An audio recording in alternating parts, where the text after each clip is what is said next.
Shalom, Bapak, Ibu, Saudara-saudari, juga anak-anak yang terkasih dalam Tuhan Yesus Kristus. Selamat hari Minggu, selamat berjumpa kembali dalam kebaktian Minggu GKI Peterongan, Semarang.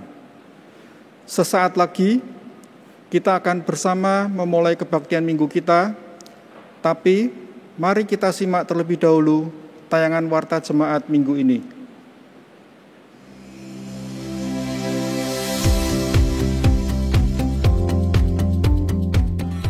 Masa Raya Natal 2020 GKI Peterongan Semarang mengangkat sebuah tema, The Splendor of God's Presence, keagungan ilahi melalui kehadirannya yang insani. Kita akan bersama-sama merenungkan tema ini dalam rangkaian ibadah minggu, mulai dari Minggu Advent pertama pada tanggal 29 November 2020 hingga Minggu Epifani tanggal 3 Januari 2021. Sebagai rangkaian dari Masa Raya Natal, mari bersama-sama dari tempat masing-masing kita turut serta dalam kegiatan Aksi Kasih Natal 2020. GKI Peterongan akan memberikan bingkisan Natal bagi sesama yang membutuhkan. Anggota jemaat dan simpatisan dapat ikut ambil bagian untuk kegiatan ini. Even though, sekalipun pandemi belum berakhir, kita masih dapat bersyukur untuk segala kebaikan Tuhan. Mari kita tuangkan rasa syukur kita melalui tulisan singkat yang mengandung kata even though atau sekalipun. Tulisan ini dapat dikirim melalui Google Form, WhatsApp, maupun kantor TU. Temukan informasi lebih lanjut di Warta dan informasi yang disebarluaskan. Masih dalam rangka Masa Raya Natal, Panitia Natal GKI Peterongan Semarang mengajak setiap kita untuk ikut menyediakan 4 buah lilin Advent yang akan dinyalakan bersama-sama di bagian awal kebaktian di tiap minggunya, mulai dari tanggal 29 November 2020. Tidak diwajibkan untuk memakai lilin dengan bentuk tertentu dengan warna tertentu. Akan tetapi, saudara dianjurkan untuk memakai 3 lilin berwarna ungu atau biru untuk Minggu Advent pertama, kedua, dan keempat, serta 1 lilin berwarna merah muda untuk Minggu Advent ketiga. Lilin ungu atau biru melambangkan pertobatan dalam penantian, sedangkan warna merah muda melambangkan sukacita. Biasanya, keempat lilin disusun melingkar sebagai perlambang terang dan kasih Allah yang tak berkesudahan. Saudara juga dapat menempatkan 1 buah lilin putih di tengah-tengah untuk dinyalakan dalam kebaktian Natal tanggal 24 dan 25 Desember. Pada hari Kamis tanggal 24 Desember 2020, kita akan bersama merayakan perjamuan kudus secara online. Kita menyadari bahwa situasi pandemi yang terjadi saat ini tidak memungkinkan kita untuk merayakan perjamuan kudus secara bersama-sama di dalam ruang ibadah. Akan tetapi, syukur pada Allah kita diperkenankan untuk tetap ambil bagian dalam perjamuan kudus dari rumah kita masing-masing di satu waktu yang sama menggunakan satu liturgi yang sama. Kita pun diajak untuk menyediakan roti dan anggur atau penggantinya masing-masing secara mandiri. Perjamuan kudus dalam kebaktian malam Natal ini dapat kita ikuti bersama melalui tayangan di kanal YouTube GKI Peterongan pada pukul 17 dan 21 waktu Indonesia Barat, serta melalui siaran di Radio Iktus pada pukul 20 waktu Indonesia Barat. Mohon diperhatikan bahwa ibadah ini akan diselenggarakan secara recorded live, sehingga tayangan ibadah di YouTube tidak dapat diakses di luar pukul 17 dan 21. Penjelasan teologis dan hal-hal lain yang perlu diperhatikan terkait perjamuan kudus online dapat saudari-saudara baca melalui Warta Jemaat Digital yang tersedia di tiap minggunya. Selamat mempersiapkan diri dan mengikuti perjamuan kudus online. Tuhan yang mengenal hati akan melihat dan menilai kesungguhan masing-masing pribadi dalam mengikuti perjamuan kudus di tengah segala keterbatasan yang dimiliki. Mari kita ikuti live event Malam Puji dan Doa online bersama para pengerja GKI Peterongan Semarang pada hari Kamis 26 November 2020 pukul 18.30 waktu Indonesia Barat. Ditayangkan live melalui kanal YouTube GKI Peterongan Semarang. Pelayan firman, Pendeta Helen Aramada Setioputri. Di bagian akhir akan ada doa syafaat yang mendoakan langsung permohonan atau ungkapan syukur jemaat. Saudara dapat mengirimkan pokok doa melalui fitur live chat di YouTube. Di akhir kebaktian minggu ini akan ada persembahan pujian dari tim kantor Yayasan Sekolah Kristen Indonesia. Majelis Jemaat GKI Peterongan menyampaikan terima kasih untuk persembahan pujian yang dinaikkan. Mari kita saksikan bersama di akhir ibadah nanti. Kiranya Tuhan memberkati kita sekalian. Demikian warta jemaat minggu ini. Kini saya mengajak setiap kita untuk mengambil waktu teduh sejenak sebelum kita memasuki ibadah kita hari ini.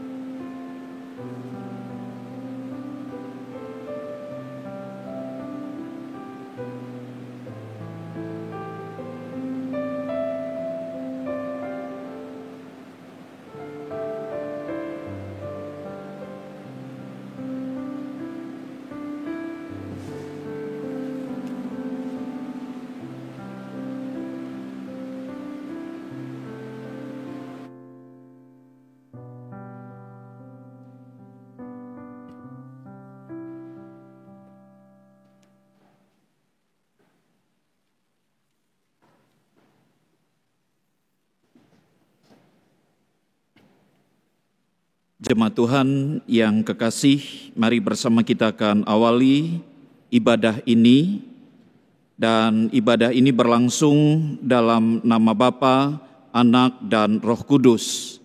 Salam sejahtera bagi saudara sekalian. Amin.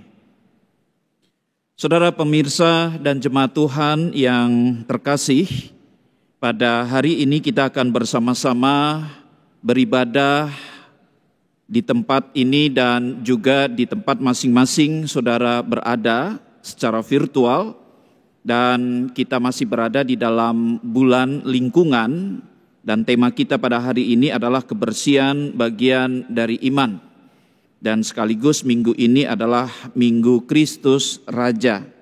Oleh sebab itu firman Tuhan di dalam 2 Petrus pasal 1 ayat 16 yang menjadi landasan ibadah kita dikatakan demikian, sebab kami tidak mengikuti dongeng-dongeng isapan jempol manusia ketika kami memberitahukan kepadamu kuasa dan kedatangan Tuhan kita Yesus Kristus sebagai Raja, tetapi kami adalah saksi mata dari kebesarannya.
Mari saudara yang terkasih, sebelum kita lanjutkan ibadah ini, kita akan mengakui dosa kita di hadapan Tuhan. Kita berdoa. Terpujilah Engkau ya Allah, Sang Raja semesta, yang senantiasa dipuja, dipuji oleh seluruh ciptaan alam ini.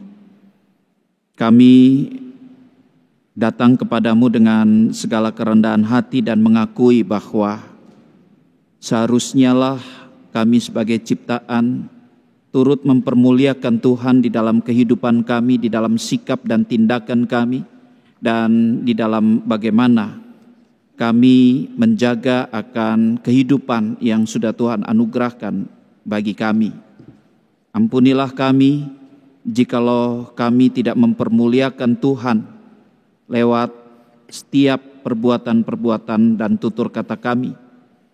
Bahkan kami telah berdosa di hadapan Tuhan, merusak akan citra Allah dengan merusak akan lingkungan yang ada di sekeliling kami, di mana kami tidak peduli dengan sesama, kami tidak peduli dengan tempat di mana kami berada, bahkan kami menggunakan segala keinginan-keinginan kami terhadap alam ini untuk memenuhi apa yang kami inginkan.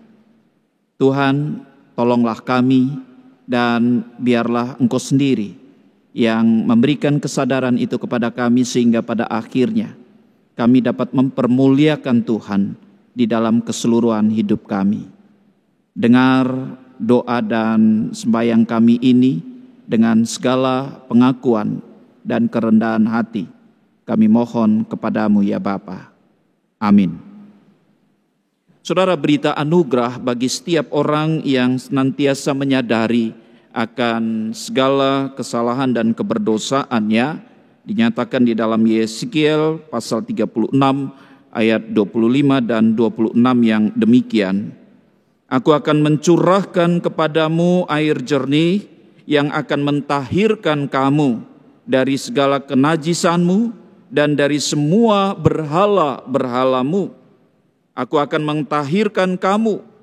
Kamu akan kuberikan hati yang baru dan roh yang baru di dalam batinmu, dan aku akan menjauhkan dari tubuhmu hati yang keras dan kuberikan kepadamu hati yang taat.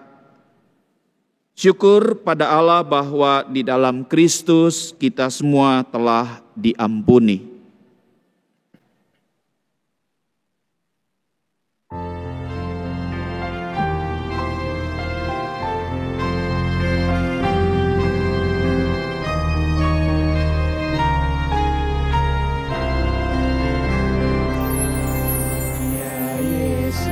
Tebuslah segenap hidupku, rindu kau tinggal terus di hatiku. Enyahkan berhala dan musuh keji, basuhlah aku menjadi bersih. Hatiku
Mari saudara yang terkasih, sekali lagi kita akan mohon pimpinan Tuhan di dalam mendengarkan akan kebenaran firman-Nya. Kita berdoa.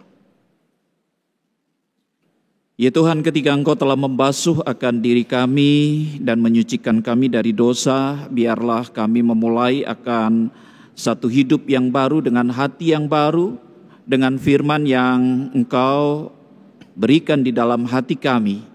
Dan sebentar lagi kami akan membaca kebenaran daripada firman Tuhan. Kiranya Engkau sendiri yang mengukirnya di dalam hati kami, agar dengan demikian kami selalu mengingatnya. Dan kami dapat memberlakukan di dalam kehidupan hari lepas hari.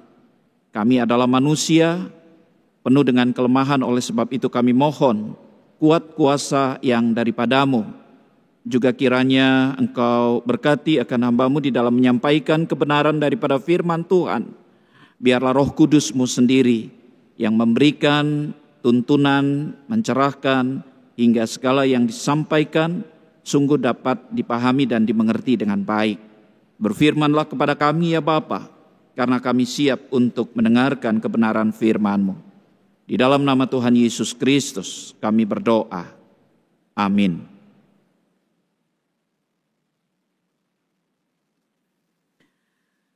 Saudara, firman Tuhan terambilkan dari Perjanjian Lama, kitab Imamat pasalnya yang ke-14. Kitab Imamat pasalnya yang ke-14 mulai ayat 33 hingga yang ke-53.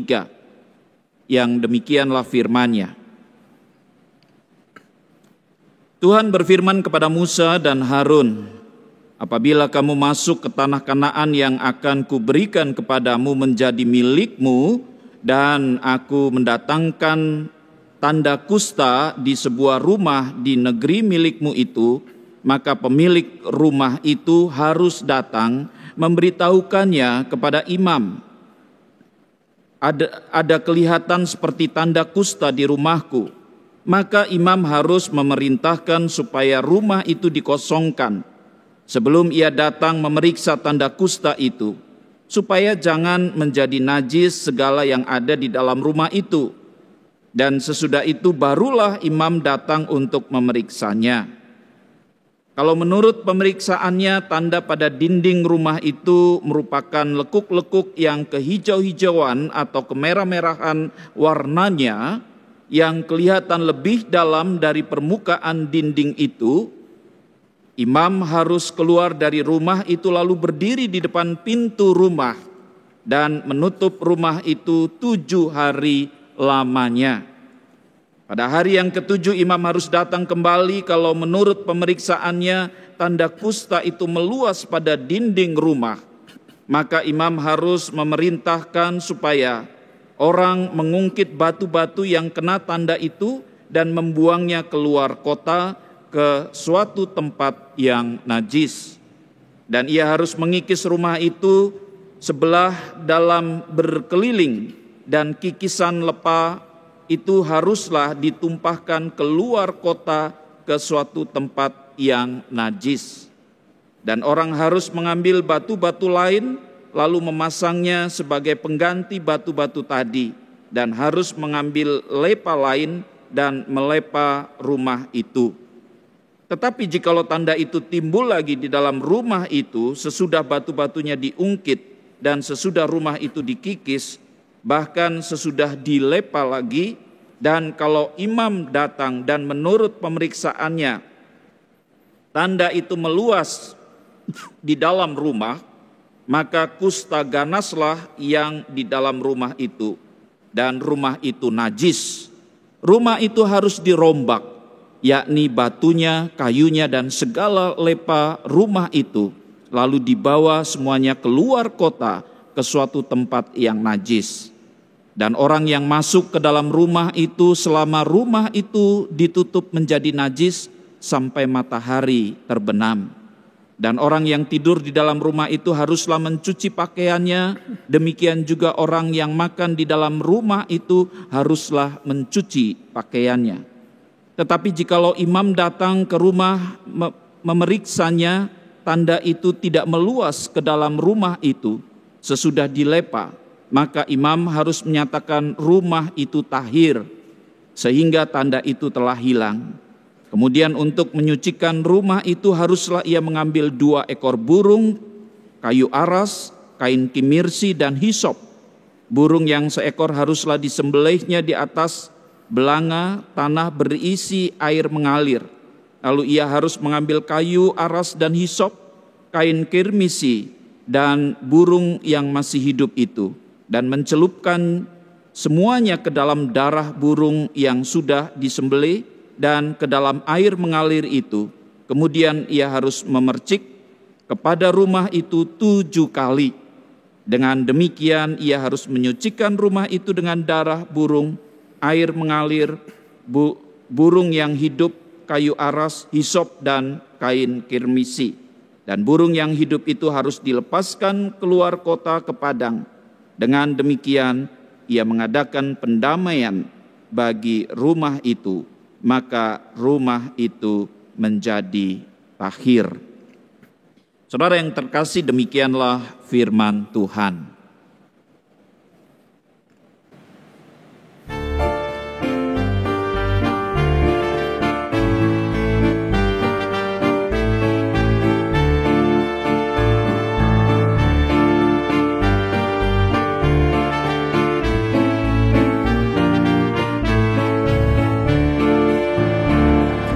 Tuhanlah yang punya bumi serta segala isinya. Tuhanlah yang punya dunia serta yang diam di dalamnya. Tuhanlah yang punya bumi serta segala isinya. Tuhanlah yang punya dunia serta yang diam di dalamnya. Karena dialah yang mendasarkannya di atas lautan. Karena dialah yang menegakkannya di atas sungai-sungai. Siapakah yang boleh naik ke atas gunung Tuhan? Siapakah orang yang boleh berdiri di tempatnya yang kudus? Orang yang bersih tangannya dan yang murni hatinya, yang tidak berjiwa penipu, yang tidak bersumpah palsu. Tuhanlah yang punya bumi serta segala isinya. Tuhanlah yang punya dunia serta yang diam di dalamnya. Ya, saudara jemaat Tuhan yang terkasih dan permisa yang hadir di dalam melihat tayangan virtual ini. Semenjak COVID melanda kehidupan manusia, kebiasaan mencuci tangan dan juga membersihkan tangan dengan hand sanitizer mendadak menjadi satu ketentuan wajib yang dibiasakan, saudara. Dan ternyata apa yang sekarang dilakukan orang pada saat ini sebetulnya hal itu sudah menjadi satu kearifan lokal tersendiri dan menjadi kebiasaan bagi nenek moyang kita di tanah Nusantara ini. Bagaimana mereka menjaga kebersihan. Dan saudara bisa lihat di sejarah bagaimana kerajaan Sriwijaya bahkan di era tahun 650 hingga 1377 sebelum Masehi, para biksu tercatat sudah memiliki aturan yang paten soal urusan mencuci tangan, saudara.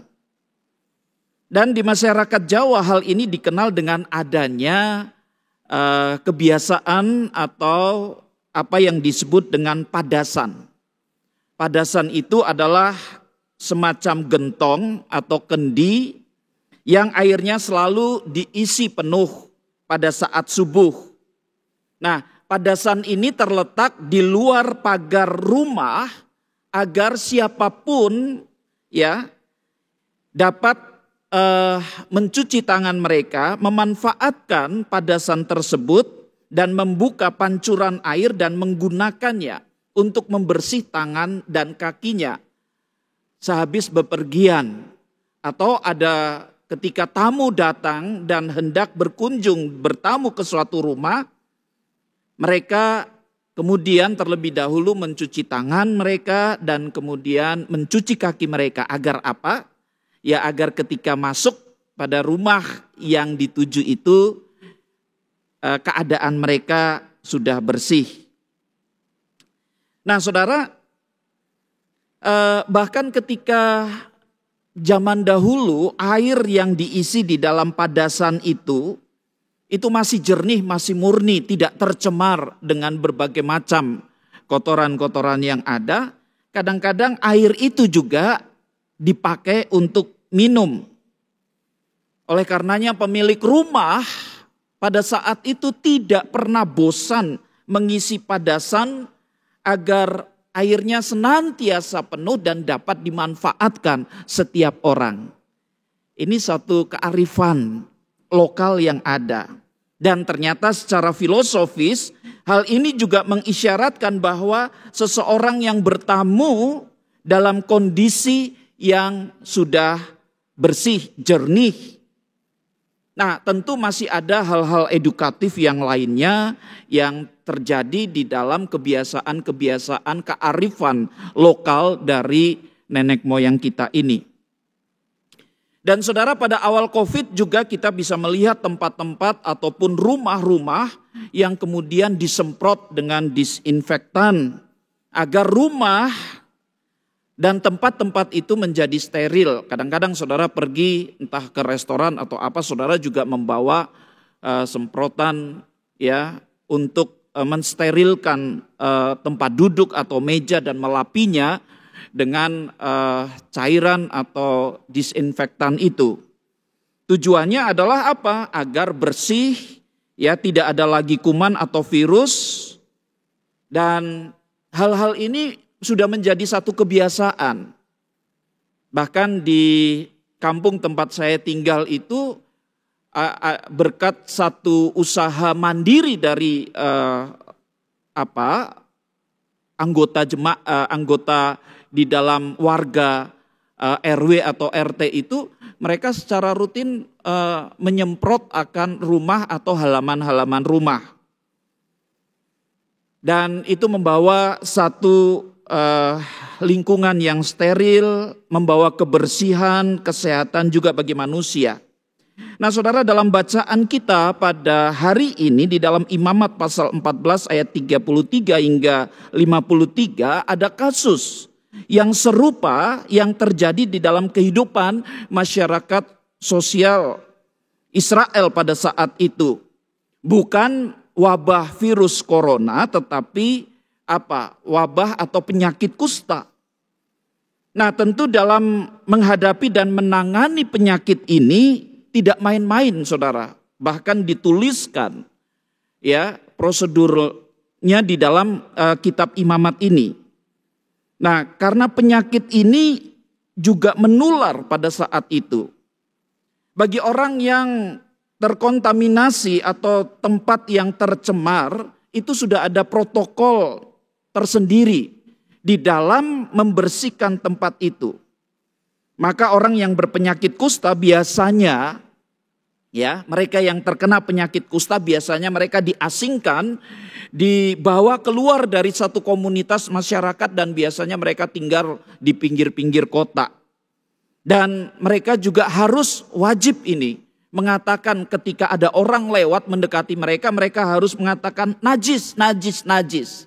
Supaya apa? Supaya ketika orang yang melintas itu tahu bahwa dia najis atau berpenyakit kusta, maka mereka menyingkir dan agar mereka tidak ketularan. Nah saudara, dan bagi lingkungan atau tempat yang tercemar dengan penyakit kusta di dalam Imamat pasalnya yang ke-14 yang tadi kita baca, itu ada proses dan pembersihan dari kusta di rumah orang Israel ketika mereka sudah masuk ke tanah Kanaan. Ya, cara pengujian atau melihat bahwa rumah itu sudah tercemar, terkontaminasi dengan penyakit kusta itu senantiasa diuji dan dilihat bagaimana ciri-cirinya, apa yang terjadi pada temboknya. Nah, kalau orang yang terkena pakaiannya atau apa harus kemudian dibakar, saudara. Ya, kita kalau saat ini baru keluar dari rumah dan berada di keramaian, biasanya kita pulang, kita mandi, lantas pakaian kita cuci, ya, kita rendam dengan sabun dan bahkan dengan detol begitu agar bersih. Nah, bagaimana kalau itu rumah dan tembok-temboknya tercemar dengan penyakit kusta? Kalau saat ini COVID, tidak masalah, tinggal disemprot aja begitu. Dulu tidak ada, ya, cairan atau obat yang bisa membuat tempat itu bersih dan tidak terkontaminasi dengan penyakit. Nah, ketika mereka melihat dinding-dinding itu, apa yang terjadi? Ya, batu-batu yang ada pada dinding itu harus dikikis. Ya, setelah dikikis, kemudian kikisannya itu dibuang ke suatu tempat di luar wilayah, dan itu adalah tempat yang najis. Nah, kemudian dinding-dinding itu dilepah kembali, saudara. Nah, lalu nanti dilihat selama 1 minggu bagaimana. Kalau masih ada kembali, harus kemudian dibongkar ulang batu-batu yang tercemar tadi, diambil, diganti yang baru dan dilepah ulang lagi. Dan batu yang tadi tercemar dibawa keluar dan dibuang ke suatu tempat yang jauh dari pemukiman yang disebut sebagai tempat najis itu. Nah, nanti kalau pada akhirnya masih juga, ya, tanda-tanda kusta itu ada tercemar di rumah itu, yang terjadi adalah apa? Ya sudah, mau tidak mau harus dibongkar. Rumah itu harus dibongkar keseluruhannya dan didirikan ulang. Nah, saudara, itu protokolnya, saudara, yang dilakukan oleh umat Israel, dan itu merupakan sesuatu yang ditunjukkan atau yang harus dijalani sesuai dengan kitab imamat di perjanjian lama ini. Nah, peraturan untuk mengatasi kusta, ya, yang terdapat di rumah batu serupa dengan peraturan ketika seseorang, ya, tadi terkena kusta tadi, ya, di mana pakaiannya kemudian ya sudah harus dibakar, tidak bisa dipergunakan lagi. Nah, orang yang ada di dalam rumah ketika rumah itu tercemar dan orang itu menjadi najis, ya sudah, dia harus berada di dalam rumah itu sesuai dengan aturan-aturan yang ada sampai pada proses nanti pentahiran dilakukan bagi mereka yang terkena terkontaminasi penyakit kusta ini.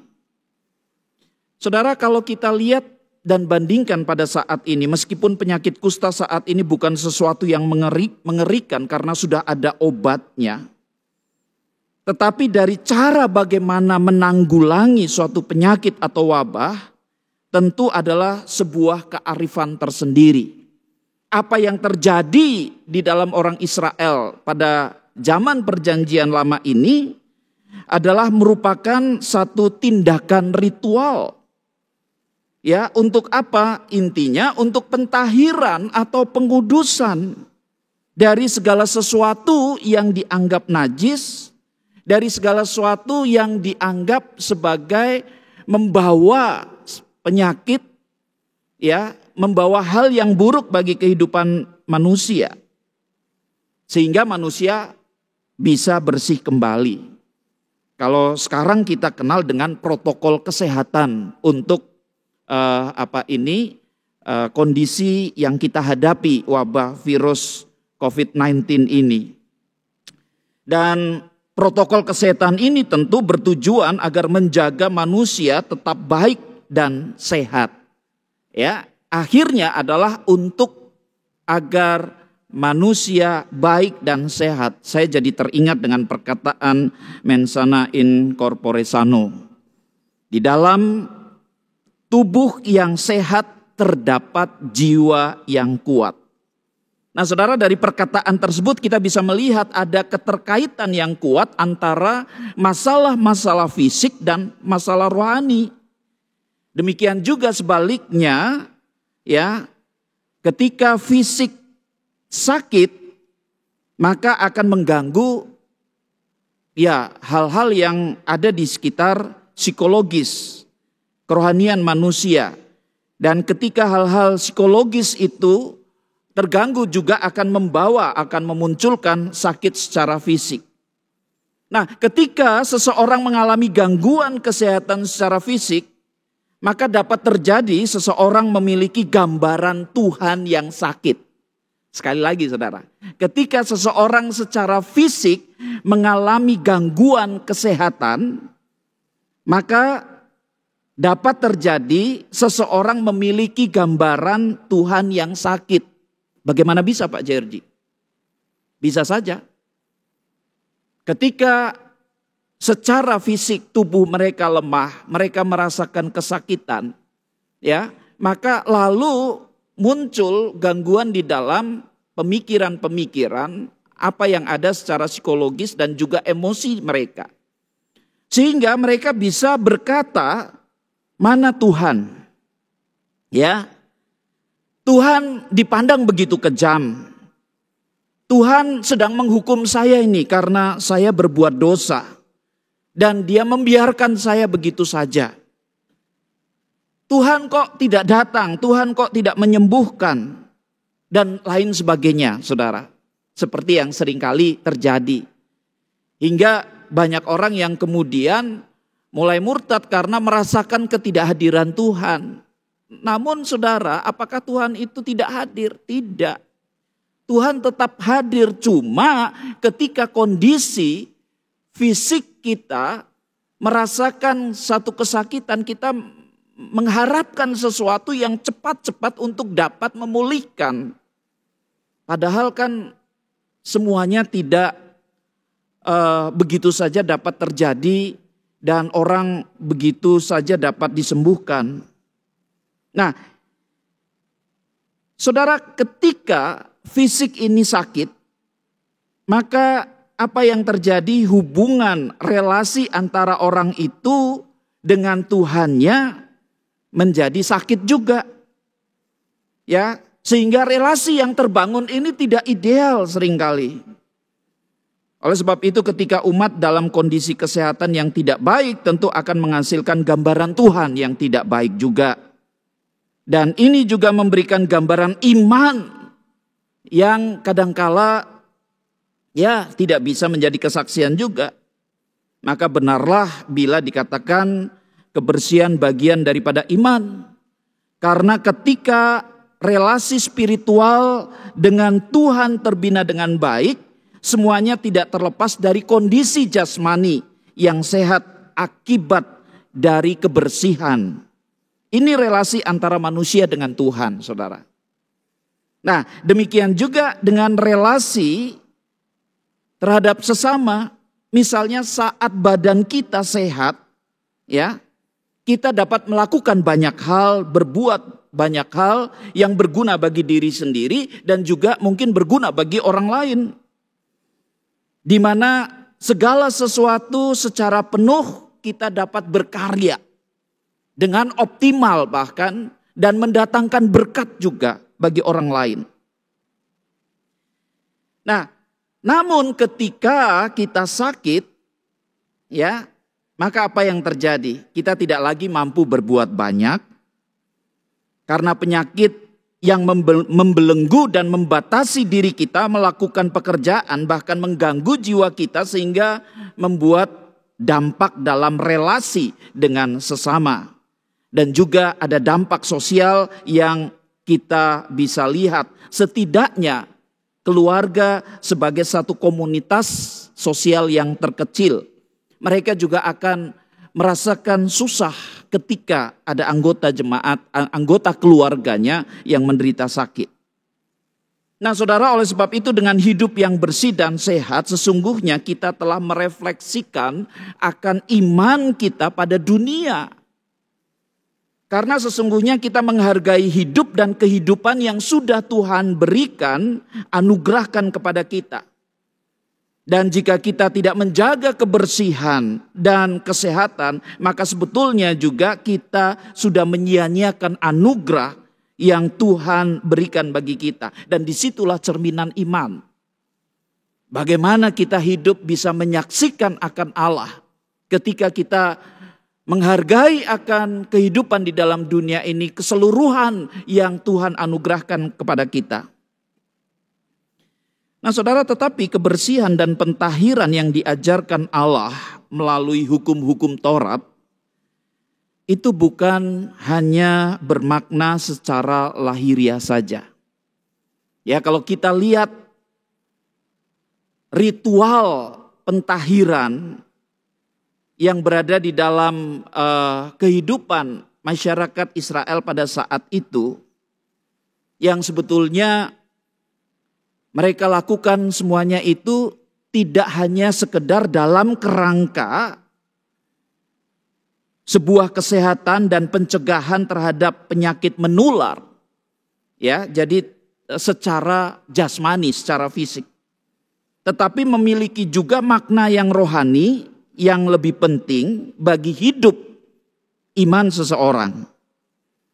Di mana tindakan-tindakan ritual, hal pentahiran bukan sekedar bersih, sehat secara jasmani, sehat secara penampakannya saja, tetapi juga merupakan suatu peringatan bahwa manusia batiniah kita, ya, manusia batiniah kita atau rohani kita juga harus terus-menerus dibersihkan dari perkara-perkara yang tidak diperkenankan oleh Allah, yang dianggap ya buruk, jahat ataupun najis. Dan bahwa kebersihan dan kekudusan adalah satu keinginan daripada Allah. Oleh sebab itu hiduplah bersih secara jasmani dan rohani sehingga kita menjadi sehat secara badani dan rohani juga. Terhindar dari segala macam penyakit dan menghasilkan satu karya-karya di dalam kehidupan ini yang adalah buah daripada iman. Ya, di dalam setiap ungkapan-ungkapan, tindakan kasih dan perbuatan-perbuatan baik. Oleh sebab itu hiduplah kudus. Karena menjadi kudus itu adalah panggilan daripada Allah.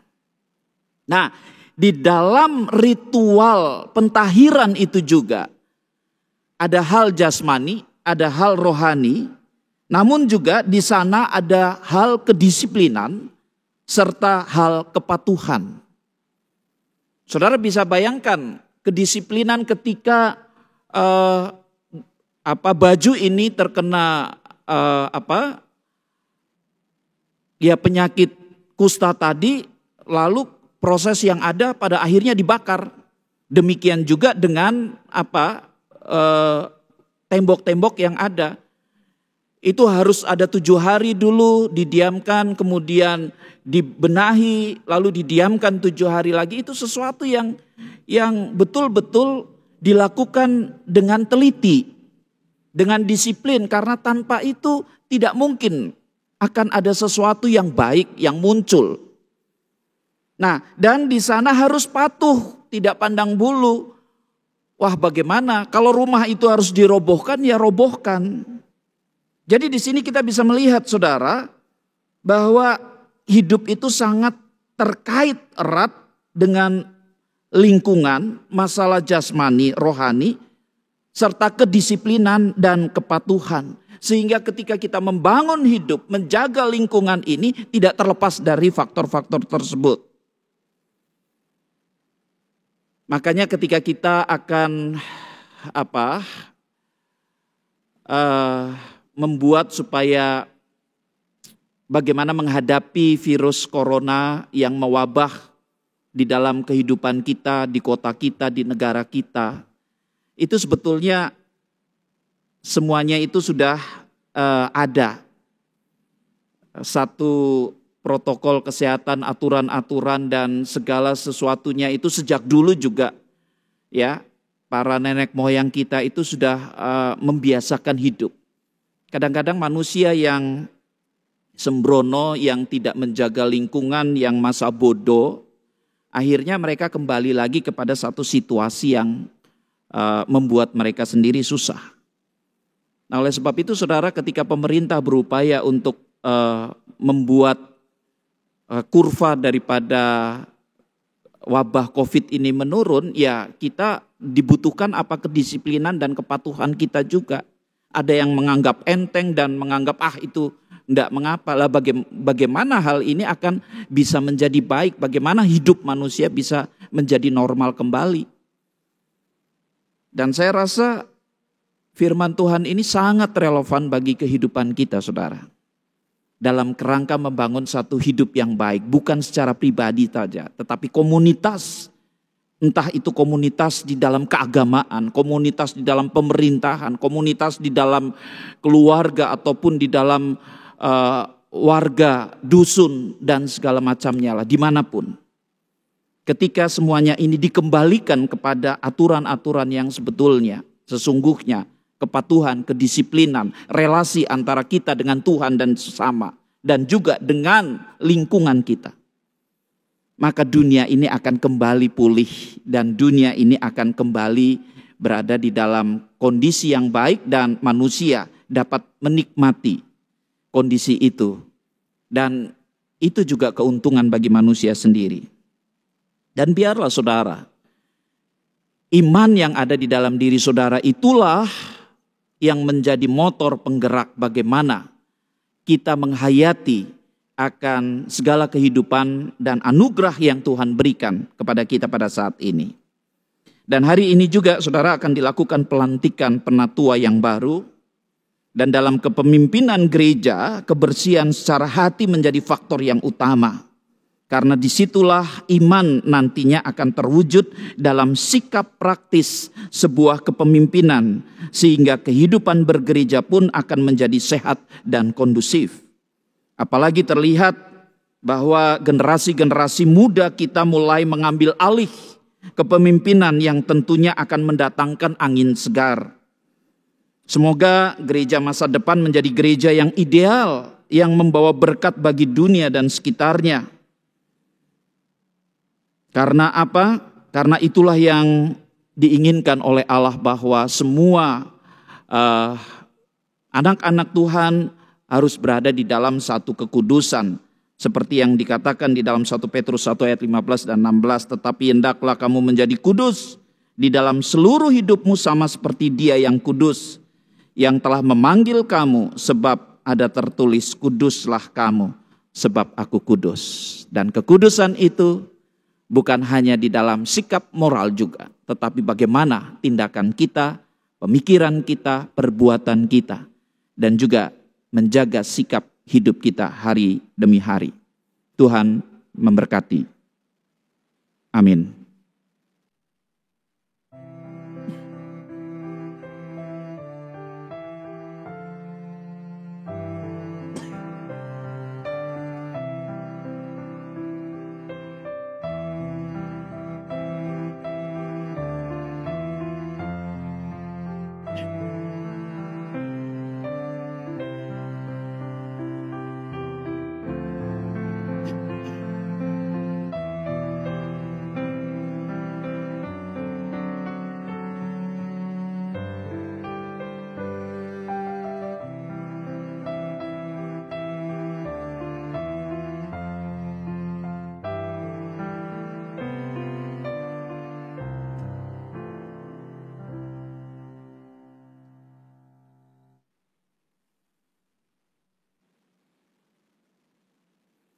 Ya saudara, kekasih Tuhan, pada hari ini kita akan bersama-sama menyaksikan peneguhan Majelis Jemaat periode 2020-2023.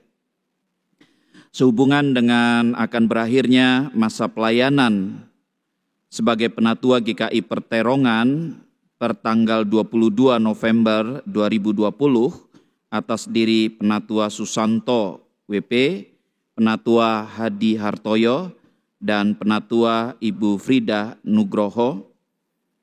Maka majelis dan segenap anggota jemaat mengucapkan terima kasih atas pelayanan dan dedikasi saudara yang selama ini dalam melayani Gereja Tuhan GKI Peterongan. Dan selanjutnya akan diteguhkan saudara-saudara Bapak Alvin Hendrianto, Bapak Marwahyudi Wonoatmojo, dan Bapak Heru Suprianto ke dalam jabatan penatua setelah tidak ada keberatan yang sah yang masuk ke majelis jemaat. Maka pada hari ini Minggu 22 November 2020 akan diadakan peneguhan penatua. Sebelumnya saya akan membacakan pengantar di dalam peneguhan penatua. Kita datang ke hadapan Allah Bapa yang Maha Kasih dan Maha Murah untuk menyelenggarakan peneguhan penatua sebagai pelayan dan pemimpin dalam gereja Tuhan. Kristus sebagai kepala gereja sepanjang zaman telah memanggil setiap orang percaya, laki-laki, perempuan, untuk melayani gereja. Roh Kudus menolong semua orang percaya memahami dan menghayati panggilan mereka untuk melaksanakan misi gereja dengan mewujudkan persekutuan serta melaksanakan kesaksian dan pelayanan dalam konteks masyarakat, bangsa, dan negara di mana gereja berada, agar terwujud keesaan gereja dan kesejahteraan umat manusia, yaitu keadilan, perdamaian, dan keutuhan seluruh ciptaan. GKI berada dalam suatu tradisi di mana Allah memanggil dan memberdayakan para pendeta dan penatua untuk memimpin gereja dalam menjalankan misinya di tengah dunia. Sebagai peran serta gereja dalam misi Allah, sebab itulah kita telah bersama-sama menjalani proses dan bergumul sehingga pada hari ini kita dapat melaksanakan peneguhan penatua. Para penatua dipanggil untuk pembangunan tubuh Kristus. Mereka membangun jemaat dalam iman, pengharapan, dan kasih. Mereka mendorong dan memimpin jemaat melaksanakan misi gereja sebagai peran serta dalam perwujudan misi Allah. Mereka melayani dengan membangun kehidupan spiritual jemaat, menjaga pengajaran gereja dengan ajaran yang sehat, dan melaksanakan perkunjungan pastoral kepada anggota untuk berbagi suka dan duka, menghibur yang susah, menguatkan yang lemah, membalut yang terluka, mencari yang terhilang dan tersesat, serta menolong yang sakit dan yang menghadapi kematian. Mereka menjadi teladan dalam iman, berjuang untuk perdamaian, keadilan, keutuhan ciptaan, berjuang untuk keesaan gereja dan keesaan umat manusia, serta berjuang menantikan penggenapan kerajaan Allah. Mari kita berdoa. Ya Tuhan, kami mengucapkan syukur jikalau Tuhan selaku kepala gereja selalu berkarya atas gerejamu di tempat ini GKI Peterongan. Dan Tuhan selalu memanggil akan anak-anak-Mu untuk ikut ambil bagian di dalam membangun akan gereja Tuhan dalam kerangka mewujudkan visi dan misi di dalam konteks masyarakat, bangsa, dan negara. Kami yakin dan percaya pilihan Tuhan tidak pernah keliru, dan apa yang sudah Tuhan lakukan bagi setiap anak-anak Tuhan pada saat ini semuanya adalah merupakan panggilan Tuhan yang direspon dengan baik. Biarlah ya Tuhan, saudara-saudara kami ini yang pada hari ini telah menyatakan kesediaannya, Tuhan sendiri yang akan menolong mereka. Dan biarlah Tuhan memberkati mereka di dalam segala ketulusan hati mereka untuk ikut ambil bagian membangun gereja Tuhan yang Tuhan anugerahkan di tempat ini. Terima kasih ya Tuhan, terima kasih. Dan kami mau mengucapkan syukur hanya di dalam nama Tuhan Yesus Kristus, Kepala gereja kami. Amin.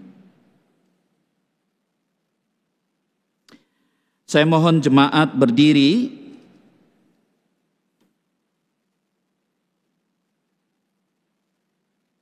Dan bersama-sama kita akan menyatakan kesiapan iman. Sebagai hamba Tuhan Yesus Kristus, perkenankanlah saya bertanya, apakah jemaat siap mendukung para calon untuk diteguhkan sebagai penatua? Ya, kami mendukung. Jemaat Tuhan, mari kita ikrarkan iman kita bersama dengan saudara-saudara yang akan diteguhkan ke dalam jabatan penatua dengan mengucapkan pengakuan iman rasuli. Demikian, aku percaya kepada Allah Bapa yang Maha Kuasa, Khalid langit dan bumi, dan kepada Yesus Kristus, anaknya yang tunggal Tuhan kita, yang dikandung daripada Roh Kudus, lahir dari anak darah Maria, yang menderita sengsara di bawah pemerintahan Pontius Pilatus, disalibkan, mati dan dikuburkan, turun ke dalam kerajaan maut.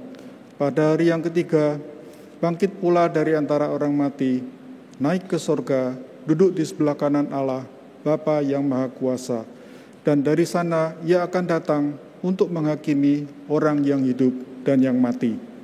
Aku percaya kepada Roh Kudus, gereja yang kudus dan am, persekutuan orang kudus, pengampunan dosa, kebangkitan orang mati, dan hidup yang kekal. Amin. Ya, kini kita akan melanjutkan dengan pernyataan kesediaan calon penatua. Saudara-saudara calon penatua, sekarang saya ingin mengajukan beberapa pertanyaan kepada saudara-saudara. Saudara-saudara calon penatua, saudara telah dicalonkan dan dipilih oleh jemaat untuk jabatan penatua. Apakah saudara percaya dalam hati saudara bahwa saudara dipanggil oleh Allah melalui gereja Tuhan Yesus Kristus untuk menjadi penatua? Apakah saudara percaya bahwa Alkitab Perjanjian Lama dan Perjanjian Baru adalah firman Allah yang menunjukkan jalan keselamatan di dalam Tuhan Yesus Kristus, dan karena itu saudara akan menjaga jemaat dari segala pengajaran yang bertentangan dengan kebenaran Alkitab? Apakah saudara bersedia memberitakan Injil dari Tuhan dan Juru Selamat kita Yesus Kristus dan memegang kesaksian Alkitab itu serta menjaga keutuhan gereja? Apakah saudara bersedia mendalami Alkitab dengan rajin dan hidup dalam anugerah Tuhan? Apakah saudara bersedia mendoakan jemaat Tuhan dan membimbing mereka dengan teladan saudara dalam kesetiaan, pelayanan, dan hidup yang kudus? Apakah saudara bersedia menerima dan menaati ajaran dan tata gereja GKI? Apakah saudara bersedia setia dalam persekutuan, kesaksian, dan pelayanan GKI dengan menggunakan segenap kekuatan saudara untuk misi Allah dan misi gereja di dunia ini dan di sini? Apakah saudara bersedia bekerja sama dalam jemaat, majelis klasis, majelis sinode wilayah, dan majelis sinode untuk memajukan perwujudan keesaan gereja, serta menantikan dalam segala pengharapan kedatangan Kristus kembali? Apakah jawab saudara Alvin Hendrianto? Ya, saya percaya dan bersedia. Apakah jawab saudara Marwahyudi Wonoatmojo? Ya, saya percaya dan bersedia. Dan apakah jawab saudara Heru Suprianto? Ya, saya percaya dan bersedia.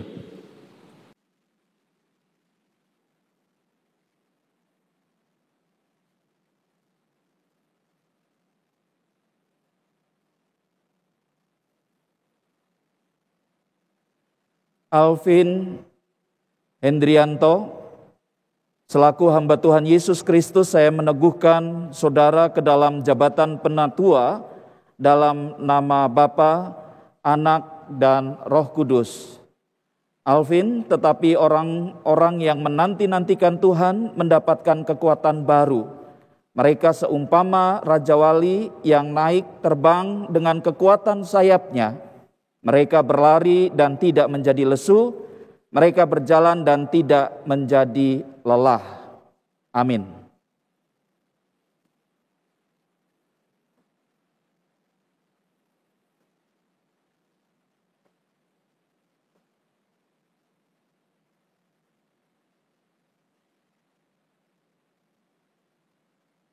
Saudara Marwah Yudi Wono Atmojo, selaku hamba Tuhan Yesus Kristus, saya meneguhkan saudara ke dalam jabatan penatua dalam nama Bapa, Anak, dan Roh Kudus. Saudara Marwah Yudi, segala perkara dapat kau tanggung di dalam Dia yang memberikan kekuatan kepadamu. Amin.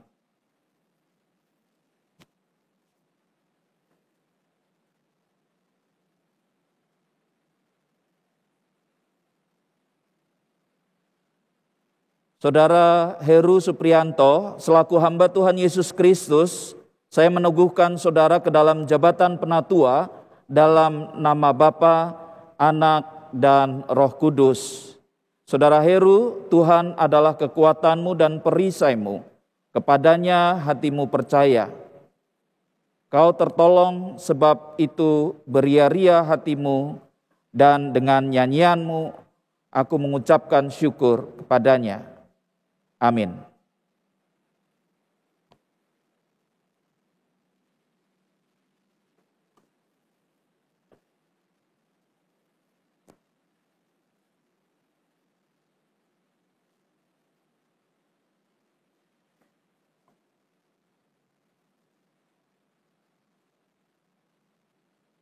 Selanjutnya, saudara-saudara yang telah diteguhkan sebagai penatua akan menerima akan berkat Tuhan.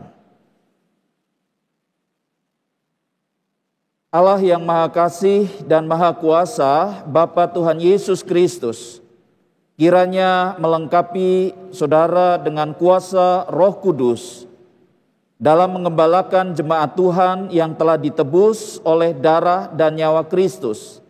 Dan Allah yang Maha Murah dan penuh anugerah memenuhi saudara dengan karunia dan kuasa.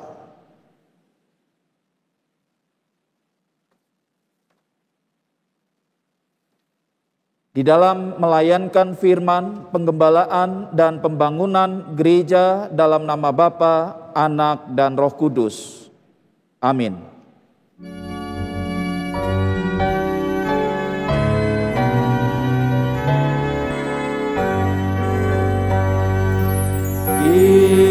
Kiranya kami gloria Allahmu beranugerah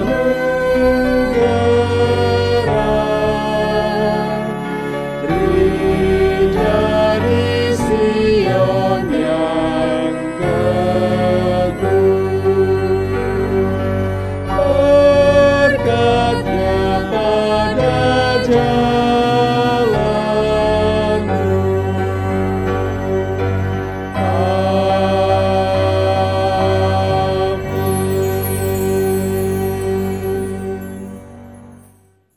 para penatua yang baru, Gereja Kristen Indonesia siap mendengar ikrar saudara-saudara untuk tugas pelayanan GKI pada basis di jemaat ini maupun dalam ruang lingkup klasis, sinode wilayah, dan sinode.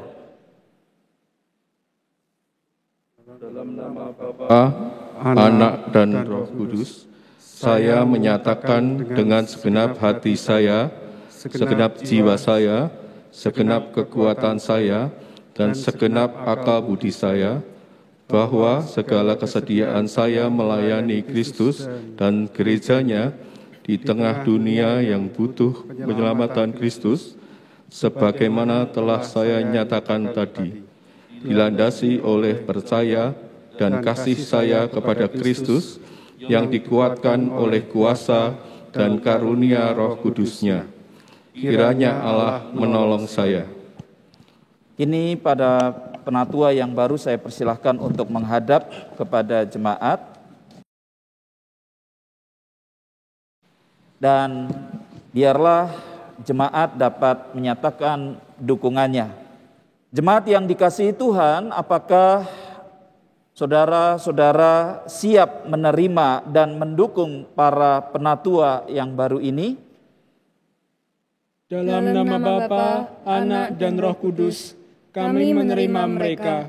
kami berjanji memberi dukungan, kasih, dan doa kepada mereka yang hidup dan bekerja di antara kami menjadi pemimpin-pemimpin yang melayani, agar jemaat Tuhan terpelihara dalam kasih, iman, dan pengharapan.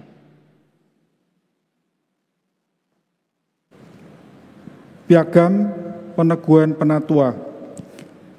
Majelis Jemaat Gereja Kristen Indonesia Peterongan Semarang menyatakan bahwa Saudara Alvin Hendrianto, Saudara Marwahyudi Wonoatmojo, Saudara Heru Supriyanto telah diteguhkan sebagai penatua untuk masa pelayanan November 2020 sampai dengan November 2023, dilayani oleh Pendeta Jerdi Stefan.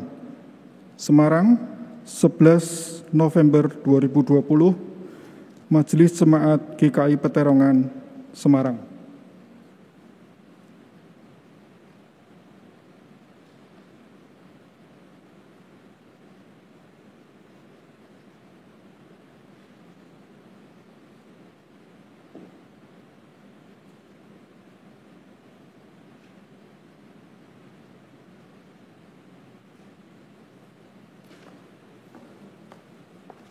Ya, para penatua dipersilahkan untuk dapat duduk kembali.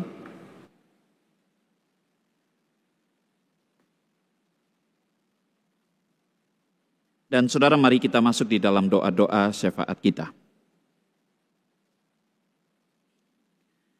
Kami bersyukur ya Tuhan, pada hari ini kami boleh melaksanakan peneguhan penatua yang baru masa jabatan periode 2020-2023. Biarlah Tuhan selaku kepala gereja senantiasa yang akan berkarya melalui anak-anak-Mu di dalam mereka memikirkan dan juga menyerahkan segala hidup, waktu, tenaga untuk kemuliaan Tuhan. Kami yakin dan percaya bahwa Tuhan tidak akan pernah meninggalkan mereka, dan juga sebaliknya Tuhan akan menolong mereka di dalam kehidupan keluarga, di dalam membangun akan masa depan, dan Tuhan jugalah yang akan memberkati setiap upaya-upaya di dalam membangun hidup ini yang penuh dengan keseimbangan untuk Tuhan dan juga untuk kehidupan sesama dan keluarga. Bapa, terima kasih untuk setiap kasih dan pertolongan yang daripada-Mu. Dan kami juga bersyukur firman Tuhan menyadarkan kami betapa pentingnya sebuah kesehatan yang dibangun dari sebuah kedisiplinan, sebuah kebersihan, sebuah ketaatan, hingga dapat membangun pula iman kami, sehingga relasi antara kami dengan Tuhan, sesama dan dunia betul-betul dapat berjalan dengan baik, dan apa yang Tuhan inginkan agar dunia ini penuh dengan keharmonisan dan kebahagiaan, biarlah boleh terwujud. Tuhan, biarlah firman Tuhan menyadarkan kami dan semakin membuat kami menjadi anak-anak Tuhan yang menyatakan iman kepercayaan kami di dalam tindakan-tindakan nyata, sikap praktis, hidup sehari-hari dalam membangun akan kebersamaan, membangun akan kehidupan di alam semesta ini. Kami juga berdoa bagi wabah COVID yang masih berlangsung sampai saat ini. Tuhan, jadikanlah kami untuk tetap memiliki akan kedisiplinan, ketaatan, bahkan kesadaran bagaimana kami dapat melewati wabah ini dan turut serta dalam menyelesaikan ataupun membasmi akan wabah COVID ini. Semuanya itu tidak lepas dari keinginan kuat yang ada di dalam diri kami. Oleh sebab itu, tanamkanlah, berikanlah kuat kuasa-Mu itu, agar dengan demikian kami boleh berperan serta dalam menghambat perkembangan bahkan meniadakan wabah COVID ini hingga pada akhirnya. Tuhan berkati pemerintahan bangsa dan negara kami, upaya-upaya mereka di dalam membawa masyarakat menuju kepada satu kehidupan masyarakat yang adil, makmur, dan sejahtera. Berikanlah kekuatan para pemimpin bangsa dan negara kami, Presiden Jokowi beserta dengan para staf dan pembantu yang ada dari pusat hingga daerah, agar pada akhirnya apa yang menjadi cita-cita dari bangsa ini, keinginan dari masyarakat banyak, yakni masyarakat adil, makmur, dan sejahtera, boleh terwujud. Tuhan, kami juga ingin berdoa bagi kehidupan bergereja kami. Tolonglah jikalau kami masih ada di dalam ibadah secara online, berikanlah kesabaran, berikanlah ketaatan kepada kami, dan kami yakin pada saatnya nanti Tuhan akan menolong hingga dengan demikian kami boleh berjumpa kembali dan beribadah bersama dengan saudara-saudara seiman di dalam gereja Tuhan. Tidak lupa kami berdoa bagi kepanitiaan Paskah dan juga kepanitiaan yang lain. Kiranya Tuhan tolong agar di dalam kerja dan karya mereka sungguh dapat melakukan hal yang maksimal dan optimal, hingga dengan demikian ya Tuhan, kemuliaan semuanya itu hanyalah bagi Tuhan Sang Raja semesta. Pada akhirnya kami mau menyerahkan seluruh kehidupan kami dan juga dunia semesta ini. Biarlah Tuhan melalui kami Engkau menyadarkan agar kami ikut dapat merawat dunia, di mana dengan segala keindahan Tuhan anugerahkan kepada kami, hingga kami sungguh-sungguh merasakan akan satu kebahagiaan, seperti ketika Tuhan pertama kali menciptakan semesta ini adalah untuk keberadaan daripada manusia, hingga kasih Tuhan boleh dirasakan. Terima kasih ya Tuhan, terima kasih. Kami mau menyerahkan seluruh doa dan sembahyang kami ini hanya di dalam satu nama, Tuhan kami Yesus Kristus, yang telah mengajarkan kepada kami berdoa. Bapa kami yang ada di surga, dikuduskanlah namamu, datanglah kerajaanmu, jadilah kehendakmu di bumi seperti di surga. Berikanlah kami pada hari ini makanan kami yang secukupnya, dan ampunilah kami akan kesalahan kami, seperti kami juga mengampuni orang yang bersalah kepada kami. Janganlah membawa kami ke dalam pencobaan, tetapi lepaskanlah kami daripada yang jahat. Karena Engkaulah yang mempunyai kerajaan dan kuasa dan kemuliaan sampai selama-lamanya. Amin. Kini kita bersama diajak untuk menyatakan syukur kita pada Tuhan melalui persembahan. Dimanapun saudara berada, saudara dapat memberikan persembahan minggu, persembahan bulanan, persembahan syukur, perpuluhan, dan persembahan Natal melalui 1. Transfer ke rekening bank yang tercantum di layar maupun di warta digital. 2. Scan QRIS menggunakan aplikasi layanan keuangan digital yang ada. 3. Memasukkan persembahan ke dalam kotak persembahan yang disediakan di kantor tata usaha gereja. Apapun cara yang saudara pilih, tambahkanlah keterangan peruntukan persembahan saudara. Untuk keterangan lengkap dapat dibaca di warta gereja.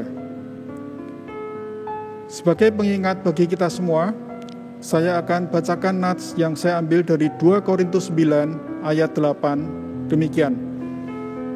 Dan Allah sanggup melimpahkan segala kasih karunia kepada kamu, supaya kamu senantiasa berkecukupan di dalam segala sesuatu, dan malah berkelebihan di dalam berbagai kebajikan. Mari kita berdoa. Bapa yang baik, sumber segala kasih dan kehidupan, terima kasih untuk anugerah keselamatan yang telah Kau limpahkan kepada kami semua. Terima kasih untuk kesehatan, keluarga, dan kasih pemeliharaan-Mu yang tak pernah berkesudahan di dalam hidup keseharian kami.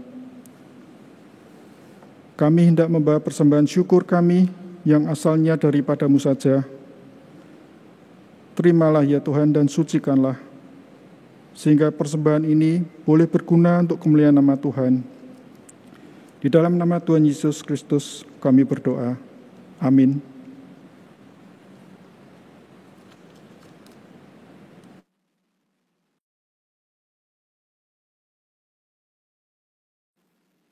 Saudara yang terkasih, sampailah kita di penghujung daripada ibadah ini, dan marilah kita akan memasuki kehidupan kita dan berkarya bagi dunia, dan apa yang Tuhan inginkan di dalam kehidupan kita biarlah itu boleh dinyatakan dalam sikap hidup kita sehari-hari. Yesus menginginkan daku.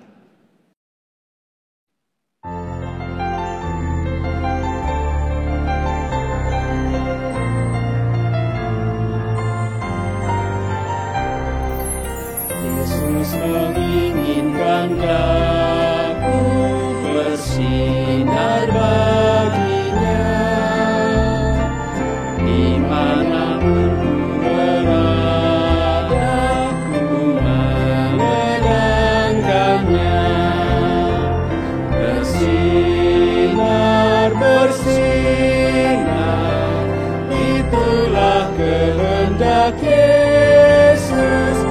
Bersinar, bersinar, aku bersinar terus.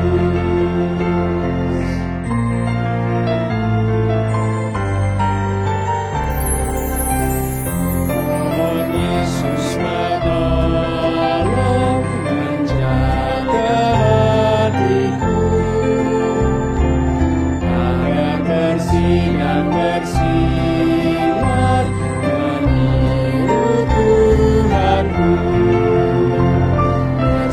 bersinar, bersinar, itulah kehendak Yesus. Bersinar, bersinar, aku bersinar terus.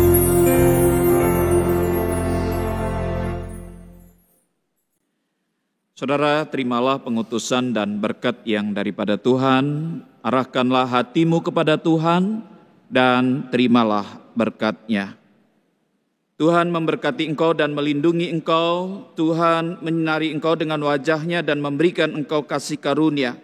Tuhan menghadapkan wajah-Nya kepadamu dan memberi engkau damai sejahtera, sekarang sampai selama-lamanya. Amin.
menjadikanku serupa gambaran-Mu dan berharga di mata